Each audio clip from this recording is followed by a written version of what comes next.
The legacy that I'm trying to achieve and accomplish in life, habang ako ay malakas, may kaya pa, yung legacy na maiiwanan sa mga susunod pang henerasyon na maging inspirasyon sa kanila. Like Lee Kuan Yew. Lee Kuan Yew is my favorite leader. How he built Singapore.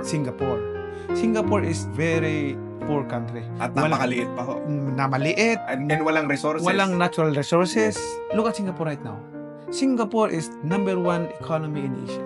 Number 1 economy in Asia? Economy in Asia. Paano nangyari yun? It because of the legacy of Lee Kuan Yew. Lee Kuan Yew established a roadmap master plan. And yan yung resulta. Kumbaga, napoproject mo na kung ano magiging development 10 years, 20 years, 30 years, 50 years after. Kasi doon yung direction, lahat ng mga implementation, lahat ng pinagkagastusan ng gobyerno in line with the master plan. I'm hoping na this country will create a roadmap master plan na hindi natin haluan ng politics. Kasi pag isa maglabas ng roadmap, hindi sa akin yan, hindi ko supportahan yun. So, I'm trying to create a roadmap para sa bansa natin pero hindi ko siya ilalabas during election kasi ayaw kong mahaluan ng politics eh.